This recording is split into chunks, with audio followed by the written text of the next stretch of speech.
Hello बच्चों। Hello students, welcome to all of आपके अपने यूट्यूब चैनल पर। आप सभी को जय श्री राधे कृष्णा, राधे राधे सभी को। सभी जल्दी जल्दी आ जाइए, आपकी क्लासेस आ चुकी है, जल्दी सभी ज्वाइन कर लो। वीडियो को लाइक और शेयर करते रहिए सभी। वीडियो को लाइक और शेयर करते रहिए। आज हम स्टार्ट कर रहे हैं पी ब्लॉक एलिमेंट। आज हम स्टार्ट कर रहे हैं पी ब्लॉक एलिमेंट। तो पी ब्लॉक एलिमेंट क्या होते हैं, किस तरीके से हम पहचान करेंगे पी ब्लॉक एलिमेंट की। तो हमें सबसे पहले देखना है कि लास्ट इलेक्ट्रॉन, अंतिम इलेक्ट्रॉन किस उपकोष में जा रहा है, किस सबशेल में जा रहा है। तो लास्ट इलेक्ट्रॉन जिस सबसेल में जाता है वो उसी ब्लॉक का एलिमेंट कहलाता है। वो उसी ब्लॉक का क्या कहलाता है, एलिमेंट। अगर लास्ट इलेक्ट्रॉन पी ब्लॉक में जा रहा है, किस में जा रहा है, पी ब्लॉक में जा रहा है, तो उसको बोलेंगे पी ब्लॉक एलिमेंट। क्या बोलते हैं, पी ब्लॉक एलिमेंट। यहां तक बात क्लियर है। चलिए अब देखते हैं इनकी प्रॉपर्टीज, पढ़ते हैं आगे आगे। P block element occupy group 13 18 of the periodic table including inert gas. Inert gas भी आती है इसमें, आपको दिख रहा है 13 से 18 तक के एलिमेंट्स को बोलते हैं हम क्या, पी ब्लॉक एलिमेंट। क्या बोलते हैं, पी ब्लॉक एलिमेंट। ठीक है, अब इनके बारे में पढ़ते हैं।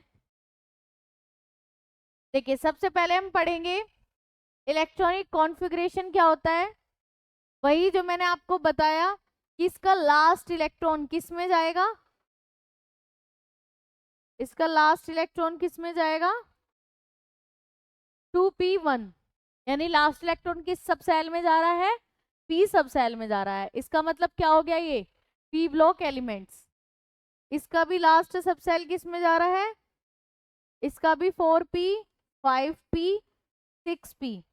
अब आप कहोगे कि ये जो लिख रखे हैं Ch, आर्गन, क्रिप्टॉन, जिनॉन, ये कह रहा है 3d10 से पहले जो भी उपकोष आए हैं, जो भी शेल्स आई हैं, उनका इलेक्ट्रॉनिक कॉन्फ़िगरेशन आर्गन के तरह होता है। किसकी तरह होता है, आर्गन की तरह होता है। इस वजह से इन्होंने आर्गन लिख के और आगे की बात लिख दी। समझ में आ गया। 3d10 से पहले जो भी इलेक्ट्रॉनिक विन्यास किया है वो आर्गन से रिलेटेड है, तो इस वजह से उन्होंने आर्गन लिख दिया। आपको कंप्लीटली करना है, ये आपको कंप्लीट ही करना है। अब पढ़िए, the elements belonging to the group 13 to 18 constitute P block element. P block element group 13 से 18 तक के बीच के होते हैं। The general electronic configuration for the atoms for this block is, इस ब्लॉक का जो जर्नल कैरेक्टरिस्टिक्स कॉन्फ़िगरेशन है वो NH2 NP 1 से 6, 1 से 6 आएगा, 1 से 6 कि 1 से 6 तक भरेंगे इसमें इलेक्ट्रॉन। ठीक है। The group 13 of the periodic table consist of element boron, aluminium, gallium, indium and thallium. ये ग्रुप 13 के एलिमेंट्स हैं और बाकी इसी तरीके से एलिमेंट्स आते चले जाएंगे, except boron which is classified as a non metal.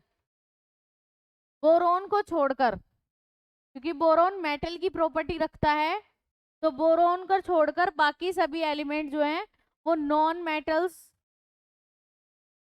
और मेटल्स दोनों होते हैं।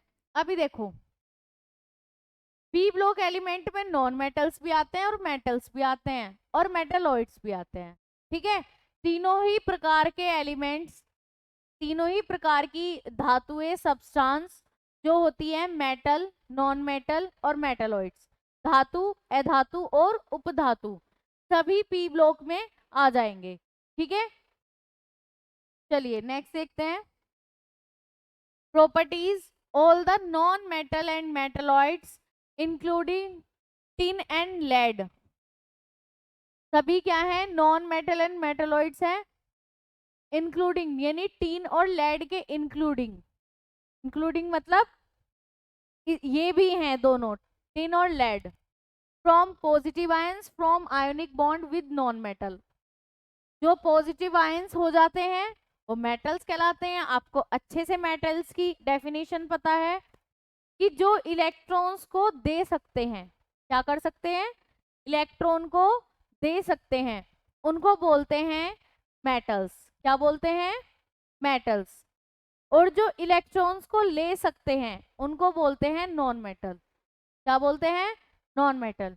Many metals in P block do not have strong metallic characters, बहुत से ऐसे मेटल्स हैं पी ब्लॉक में जो स्ट्रॉन्ग मेटेलिक प्रॉपर्टी नहीं रखते हैं। क्या नहीं करते, स्ट्रॉन्ग मेटेलिक प्रॉपर्टी नहीं रखते हैं। अभी मैं रीजन बताऊंगी इसका।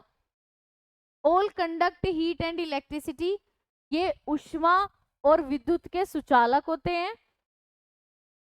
Called post translational metals generally unreactive, जो लास्ट ऑर्बिटल होता है HeNe, लास्ट ग्रुप जो होता है 18, उसमें सारी अनरिएक्टिव गैसें होती है। क्या होती है, अनरिएक्टिव गैसें। ठीक है, अब देखिए, अब थोड़ा जान लेते हैं कि इसमें मेटेलिक प्रॉपर्टी ये क्यों बता रहे हैं घटती हुई। देखो 5 बोरोन से स्टार्ट होता है, किससे स्टार्ट होता है, 5 बोरोन से। जब हम इसका इलेक्ट्रॉनिक कॉन्फ़िगरेशन करेंगे क्या आता है, 1s2 2s2 2p1 2p1। ये न्यूक्लियस है, ये फर्स्ट शेल है और ये सेकंड शेल है। फर्स्ट शेल में कितने इलेक्ट्रॉन, 2, तो 1 और 2। सेकंड शेल में कितने इलेक्ट्रॉन, 2 और 1 3, 1 2 3। अब देखे लास्ट शेल में इलेक्ट्रॉन कितने हैं, 3 है, कितने हैं, 3 है।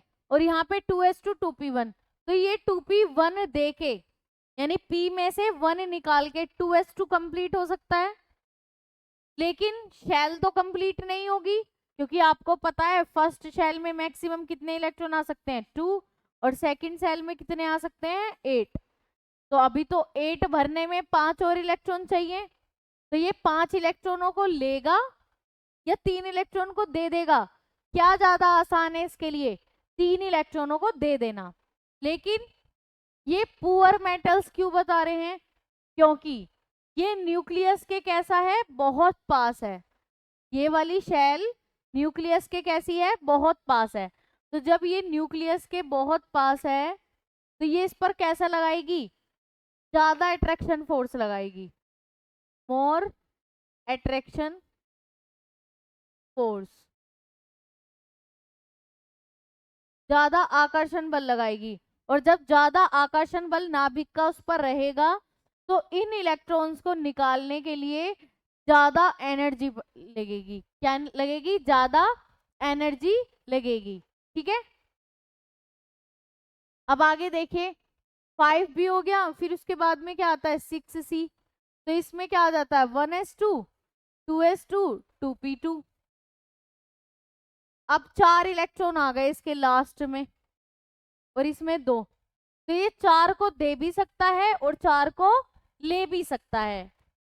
4 को ये दे भी सकता है और 4 को ले भी सकता है, लेकिन इसकी मैक्सिमम प्रोबेबिलिटी लेने की होगी। क्यों होगी, क्योंकि कैसा है, क्या शेल चेंज किया इसने, ये फर्स्ट शेल है ये सेकंड शेल है, सेकंड शेल में ही इलेक्ट्रॉन भरे गए हैं, यानी समान ऊर्जा वाले कोश में ही, सेम एनर्जी वाली शेल में ही इलेक्ट्रॉन्स एंटर हुआ है। तो जब इलेक्ट्रॉन्स एंटर हुआ है तो न्यूक्लियर फोर्स और ज्यादा बढ़ गया। कैसा बढ़ गया, और ज्यादा बढ़ गया। ठीक है, इसके कारण इनकी एटॉमिक रेडियाई भी घटती चली जाती है। कैसी होती चली जाती है, घटती। ठीक है, यहां तक बात क्लियर है। तो ये दूसरी सेल में 4 इलेक्ट्रॉन हो जाएंगे, अट्रैक्शन फोर्स और ज्यादा हो जाएगा, तो इसको निकालने के लिए ज्यादा एनर्जी की आवश्यकता पड़ेगी, तो ये निकालेगा कम लेगा ज्यादा। समझ में आया? निकालेगा कम और लेगा ज्यादा। और आपको अब रीजन पता चल गया कि पीरियड में लेफ्ट टू राइट जाने पर एटॉमिक रेडियाई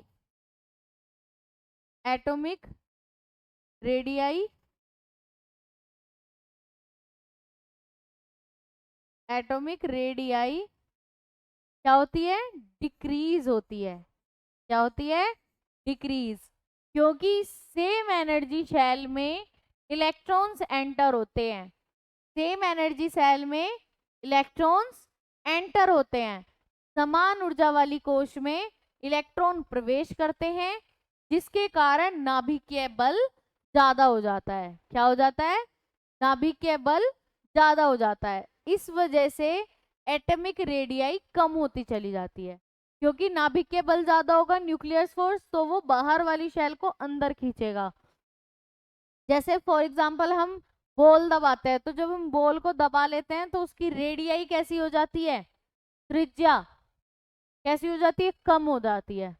तो परमाणु की त्रिज्या इसमें कैसी हो जाएगी? कम हो जाएगी जब हम लेफ्ट टू राइट जाएंगे। समझ में आया? तो एटॉमिक रेडियाई डिक्रीज होती है, परमाणु त्रिज्या घटती है। ठीक है। अच्छा, एक टॉपिक आता है इसी में ही कि वर्ग में कैसे होती है, यानी इसमें तो पी ब्लॉक में 5b था, इसका क्या था? 2, फर्स्ट शेल में 2 इलेक्ट्रॉन, दूसरी सेल में 3, और इधर आएगा तो 5b से आगे क्या जाएगा? b से आगे क्या जाएगा? al का कितना होता है? 13। ये हम ग्रुप में चल रहे हैं अब, तो 2 8 3 ऐसे जाएगा। तो शेल बढ़ी, 13 से आगे आ जाओ, 13 से। अब देखो इसमें कितनी शेल हुई? 2, इसमें कितनी शेल हुई? 3। बोरोन का लो, फर्स्ट शेल, ये तो हो गया 5 बोरोन का। अब Al का लो, 1 शेल, 2 शेल, 3 शेल, ये हो गया Al का। अब हम ग्रुप में चल रहे हैं, इन ग्रुप। तो देखो बोरोन की तो यहां से यहां तक की रेडियस है, और एल्यूमिनियम की यहां से यहां तक की, तो आपको दिख रही है कौन सी बड़ी है? जब शेल बड़ा हो जाता है तो आपको भी पता है कि एटॉमिक रेडियाई क्या होती है? बढ़ती है। तो शेल बढ़ा तो एटॉमिक रेडियाई क्या हुई? बढ़ी। नेक्स्ट वाले में 4 शेल आ जाएंगी, फिर नेक्स्ट वाले में 5 शेल आ जाएंगी। तो यहां से हमने कंक्लूजन क्या लगाया कि ग्रुप में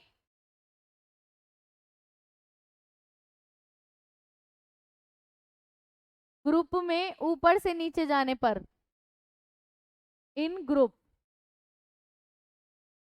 में टॉप टू बॉटम जाने पर, टॉप टू बॉटम ऊपर से नीचे जाने पर एटॉमिक रेडियाई क्या होती है? एटॉमिक रेडियाई क्या होती है? जल्दी बताओ। एटॉमिक रेडियाई क्या होती है? इंक्रीज होती है। क्या होती है? इंक्रीज। और पीरियड में कैसी होती है? डिक्रीज। क्या होती है? डिक्रीज। यानी परमाणु त्रिज्या ग्रुप में ऊपर से नीचे जाने पर बढ़ती है। कैसी होती है? बढ़ती है। ठीक है। एक टॉपिक आता है इलेक्ट्रोनेगेटिविटी, तो उसमें मैं डेफिनेशंस के साथ बताऊंगी आपको। इलेक्ट्रोनेगेटिविटी, आयोनाइजेशन पोटेंशियल, तो ये सब डेफिनेशंस के साथ चलेगा। आपको बताओ पी ब्लॉक में एटॉमिक रेडियाई तक समझ में आया सब कुछ?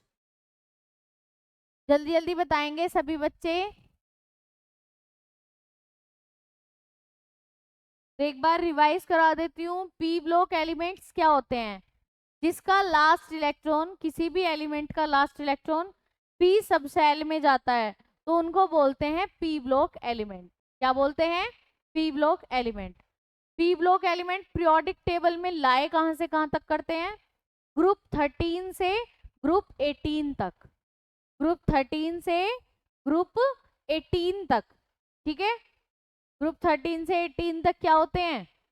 पी ब्लॉक एलिमेंट्स होते हैं। और पी ब्लॉक एलिमेंट्स मेटल्स भी हो सकते हैं, नॉन मेटल्स भी हो सकते हैं, और मेटलॉइड्स भी हो सकते हैं, ठीक है। मेटल्स भी हो सकते हैं, नॉन मेटल्स भी हो सकते हैं, और मेटालॉइड्स भी हो सकते हैं। और ये हीट और इलेक्ट्रिसिटी के क्या होते हैं? कंडक्टर्स होते हैं। क्यों? क्योंकि इसमें मेटल्स भी आते हैं। क्या आते हैं? मेटल्स भी आते हैं। इस वजह से ये हीट और इलेक्ट्रिसिटी के कंडक्टर होते हैं। क्या होते हैं? कंडक्टर। बात समझ में आई? पी ब्लॉक एलिमेंट में atomic radii left to right period में, लेफ्ट टू राइट यानी आवर्त में बाएं से दाएं घटती है। क्या होती है? घटती है। रीजन मैंने आपको बता ही दिया था। और वर्ग में ऊपर से नीचे जाने पर बढ़ती है। क्या होती है? बढ़ती है, ठीक है। यहां तक की बात क्लियर है? अब नेक्स्ट टॉपिक जो लेके आएंगे वो इलेक्ट्रोनेगेटिविटी, आयोनाइजेशन पोटेंशियल से लेके आएंगे। तो ऐसे ही लगातार क्लास से जुड़े रहिए। आई होप आप सभी को समझ में आया है अच्छे से। जो भी कोई डाउट्स हैं आप कमेंट बॉक्स में लिखकर पूछ सकते हैं, अपने डाउट्स क्लियर कर सकते हैं। जल्दी जल्दी बताइए। तो आज के लिए यही क्लास को ओवर करते हैं। सभी को जय श्री राधे कृष्णा।